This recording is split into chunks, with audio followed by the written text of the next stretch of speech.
Hi everyone, thank you very much for joining us on this episode of Starter Talks this Saturday. We are joined today by Sanad Yaghi.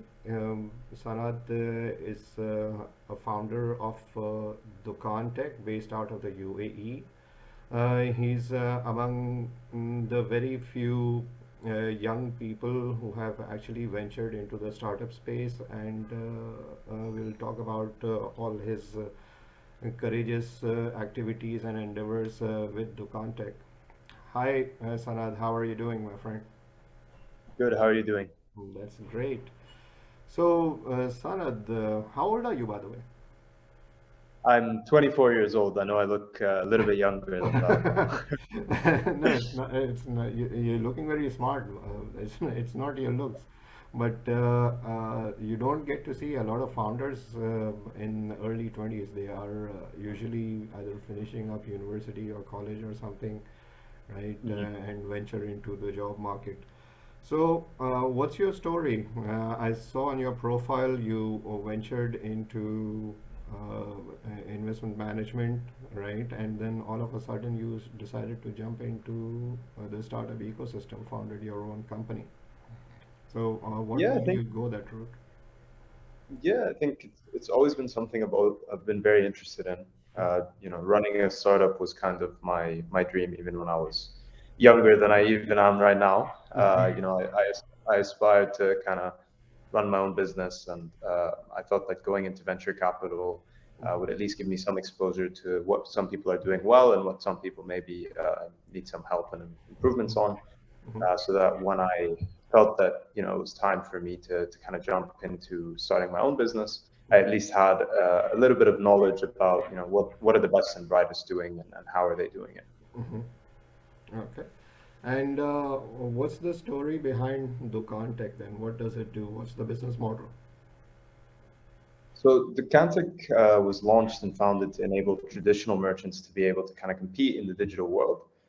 So the idea was let's provide them with all the tools that they need Mhm. to be able to continue to survive and continue to cater to their clients in the best way possible.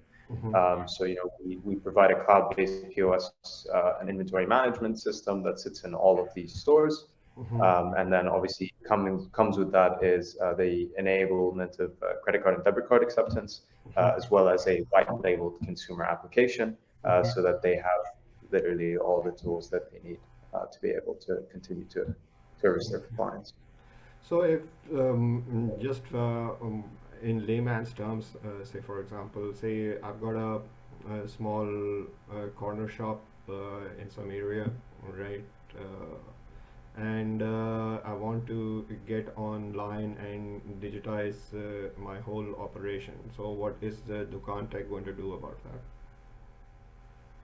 What we're able to do is we go in and we provide them with a very easy to use, user-friendly Mhm. kind of store management platform, right? Is what Mhm. we like to call it. But Mhm. it allows them to kind of keep track of all of their sales, Mhm. add in all of their products, keep track of what's selling well and what's not selling well, so that they can really take advantage of their most I would say their most scarce resource, Mhm. which is their space, right? At the end of the day. So that I think is one of the most critical parts of our business. And then Mhm. obviously, it's one of the most critical parts of adding value to these merchants. Mhm. So we work with all types of traditional merchants, not just grocery shops. Mhm. And all of them face that same problem, which is, we have a finite amount of space. How do we maximize that space Mhm. to maximize that revenue, Mhm. obviously, and continue to grow? And then on top of that, we felt that during COVID, a lot of these merchants struggled. They struggled because of, you know, overnight, pretty much, consumers shifted from preference for cash to preference for credit and debit cards. Mhm. And so we felt that that was a huge need within the market. And so we partnered up with an Egyptian fintech Mhm. to provide our merchants with the ability to accept credit and debit cards. Mhm. And then kind of the last piece of the puzzle is, as you know, similarly because of COVID, a lot of consumers started to prefer ordering online. But for a store to, make their own consumer application, it would cost them quite a bit of money. So what we've done is we will white label consumer applications. It comes all as a SaaS model. Mhm. so that it's affordable for the merchants as well. Okay. I was looking at your website, found two things very interesting. You're not only catering to the small retail stores, but to other businesses as well. What kind of other businesses are you catering to apart from retail stores? So I think at this point, the vast majority of our stores are retail stores. We're primarily working with retail stores. We have had some inbound interest from some dark stores as well, Mhm. and I think that's largely driven by the fact that we're one of the only players that have a live inventory Mhm. uh, directly linked to the consumer application, which drastically reduces kind of substitutions and errors in the delivery process as well. Mhm. Mhm. And you recently announced that Dukkantek raised a $4.2 million seed round with the Global Founders Capital. I believe Amda was also part of that, and a couple of other VC firms. What are your plans with regards? Where's that money going? Or what investments are you putting into your operations? How are you going to grow?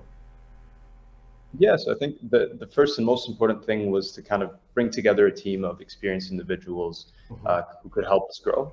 Mhm. So we've been in the process of that since we kind of closed the fundraise, Mhm. and then kind of the next step from there was regional expansion, Mhm. and obviously expanding to the rest of the GCC, Mhm. and hopefully beyond at some point in the next couple of years. To provide the value that we provide, not just to UAE-based merchants, but to merchants elsewhere as well. Mhm. And what we've seen in our first couple of weeks across the region is that that there is this real problem, and it's not unique to the Mhm. United Arab Emirates. Okay. So, how many regional countries or regional markets is Dukantech covering right now? So right now we are already in 3 markets. We will be adding a variety of different markets very quickly. Mhm. So we have some pretty ambitious plans. We just like our first year, we 5x the expectations in terms of number of merchants. We plan to do that again this year. So. Okay. Uh, the second interesting thing coming back to Dukantech, I was talking about earlier, apart from facilitating retail stores and dark stores, um, the most interesting thing I see is e-commerce enablement. Right now, e-commerce is a vast space. Any market you go to, even in the UAE, right? You've got several big players who have ventured into the space, even with the likes of Kareem and Zomato and Talabat and all of those people, right? So I've got two questions coming out of this point. One, where do you see the context standing among the competition right now, right? And where is it heading? And on the technical bit, how does Dukantech enable e-commerce for small retailers? Yeah, so on the first piece, we don't really see them particularly as competition for us, the big aggregators of the world. Mhm. We see them as potential partners, to be frank. I think a lot of them could benefit from having a wide variety of stores being able to fulfill orders in a short period of time.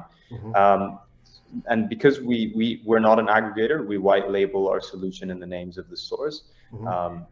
We Our positioning is slightly different on that front. Mhm. Um, in terms of how we enable the merchants, well, we create applications for them. Mhm. We've kind of managed to automate that entire process so Mhm. that a store can basically fill out a form, and then as soon as the iOS or Google Store accept that particular application, it's Mhm. then live. The objective, I think, or something we learned along the way was that a lot of these stores are using this more for retention, Mhm. so that their existing clientele don't have to order from someone else just so that they can see the inventory or track their order. Mhm. Um, Whereas in the past, pre Dukkantek, if you wanted to order from your local corner shop, whatever that shop may be, Mhm. you'd have to call them or walk over or message them. Yeah. right? We want to make sure that they have that same tech stack that Mhm. others do. And when something like that is happening, right, Mhm. especially coming again to e-commerce, I'm going to do a bit of a comparison to the same thing that Dukkantek is doing with, as I mentioned earlier before we started the conversation formally, we got a Dukan platform here in Pakistan too, right? There is one in India as well. Both of them, I know the one in India raised last year 11 million in the seed round. I think it was seed or Series A. I don't remember exactly. And in Pakistan, they're also pushing very hard. Signed up quite a few partners, especially those providing last mile logistics services. Right Mhm. now, Dukkantek, you guys have partnered with the fintech service provider with regards to servicing payments. Mhm. What are you doing about e-commerce? I mean, are you exploring that side of the business? Are you going to help them provide delivery services and all that? What are you doing about last mile logistics? Absolutely, yeah. So we've partnered with a last mile delivery player here in the UAE. Yeah. We like that. We'll do that across all markets as well. Mm-hmm. We think it's an important piece of the entire puzzle because not only does it allow stores who maybe don't have delivery capabilities to be able to go online, but it also allows stores that do have delivery capabilities to maybe deliver further.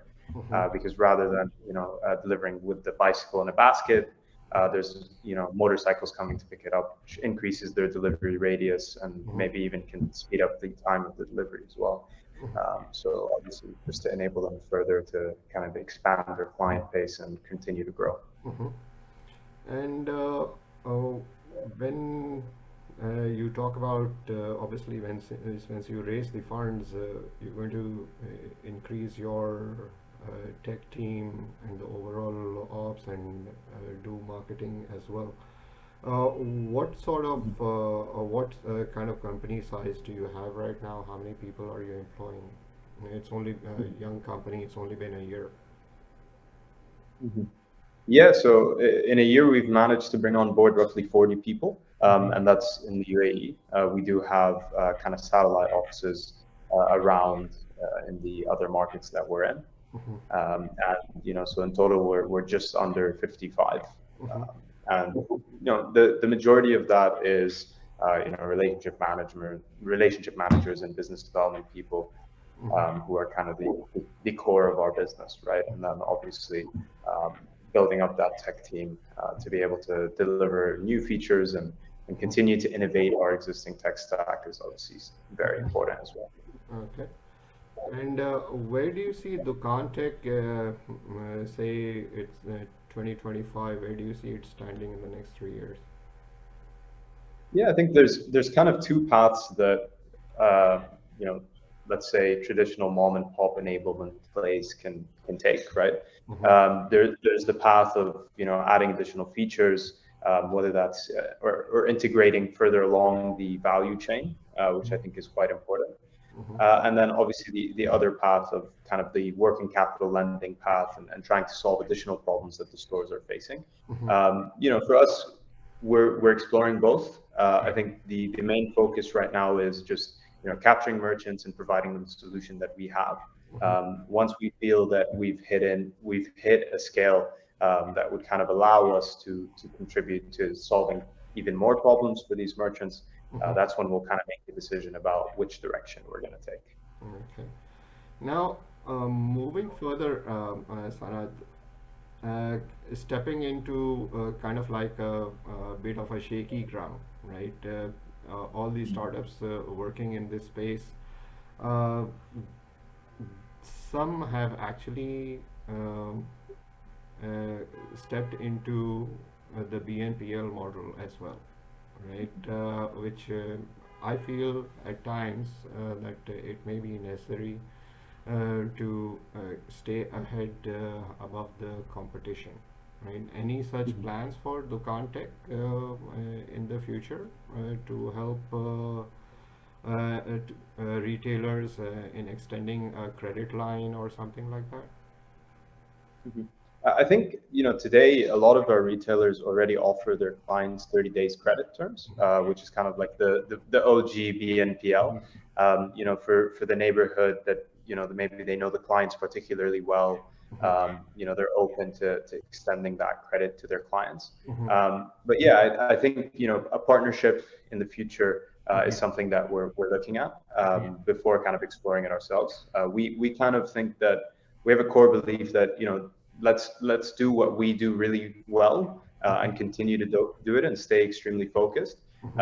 and then solve different problems for the merchants through partnerships, and then at some stage in the future, we can explore either bringing those things in house, Mm-hmm. or offering different services as Yeah. well. I was actually referring not to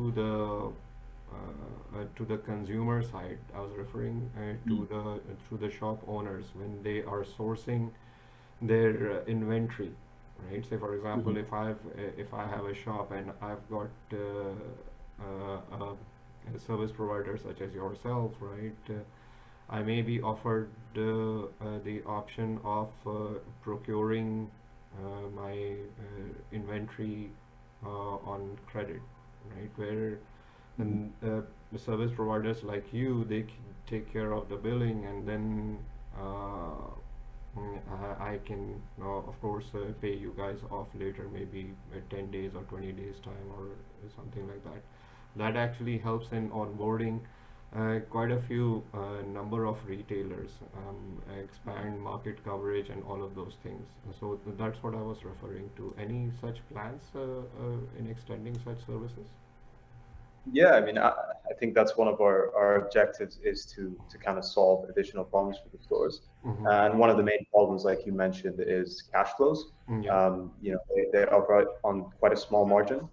So being able to procure inventory with a credit line is quite important to them. Mm-hmm. So that's definitely something that we're exploring. And we've been in operations for 11 months. Yeah. So it's something that we are looking into. Mm-hmm. Um, and how looking into what's the best way to execute on this as well. Yeah. Okay, that's great. Now, uh, moving on, coming on to the whole ecosystem at large within the UAE and the region, right? Where do you see it heading? The UAE is a hot place right now. If you look at Magnet's report, 2021 was an exceptional year. The government in UAE has also established a fund moving forward. Where do you see this ecosystem heading? Look, I think we're developing into one of the most advanced ecosystems around the world, and that's kind of being facilitated by the government, specifically in the UAE as well. Mhm. And I think we're moving in the right direction. Increased collaboration between the private and public sector is always extremely important. Mhm. And that's what's been happening over the last couple of years. And I mean, if you look at the amount of funding that's being raised in the region, or even the acquisitions, right? Because acquisitions are a good sign of maturity in a particular market. Uh-huh. Um, they're increasing year on year. I think we also had a SPAC come out of the region recently as well, which is it's a great sign for the Uh-huh. overall market. So we're excited about where things are headed, definitely. I think we're a lot further advanced than some people might give us credit for. Uh, but I think it's an exciting space. It's an exciting time. You have global VCs setting up shop in the UAE and in the wider region as well. And taking, let's say, a permanent residency rather than the old school tourist Mm. style setup. Yeah. And that's exciting for startups as well. So I think now it's just up to the founders around the region to step up and continue to execute, and people with good ideas to take that leap of faith and to look for that funding to streamline and start their journeys, basically. Okay. So it's a wonderful time in the region for startups, no doubt about that. Now, Sanad, we are almost coming to the end of time here. Of course, this is going to be watched by a lot of your own followers too, right? Is there a message that you'd like to give, being such a young founder? It's a very courageous thing to do, actually, at this age, no doubt about that. So, is there a Mhm. message that you'd like to give to everybody who's in the ecosystem, or to the people who follow you, or anything like you'd like to add or say? Look, I think from my opinion, being a young founder meant that, I had to find excellent mentors, Mm-hmm. and the value of mentorship is massive, especially for me as a young founder. So, I'd always encourage others to continue to learn, be critical of themselves, allow others to be critical of them, so that you can continue to grow. Because without that kind of mentorship and without that kind of learnability, you won't be able to solve problems, right? And that's what running a startup is all about, is just continuing to solve problems. Uh-huh. That's great. Wonderful thoughts there, Sanad. So, Sanad, I think we should call it a day here. We've almost come to the end of time. I would have loved to speak to you more. I hope we should do this again once Dukkantek has grown and is covering a wide array of regional countries. If I'm in Dubai sometimes, I would definitely love to meet up, and if there's anything I can extend and support in terms of guidance or anything, please don't hesitate to reach out. I'd be happy to do that. It was lovely talking to you. Best of luck. Likewise. Best of luck with your venture. All right. Wish you all the success, and Thank you very much. have a great weekend then. You as well. Thank you so much for having me. We appreciate Same it. here. See Same you. here. Best of luck. Thank you. Bye Bye. bye.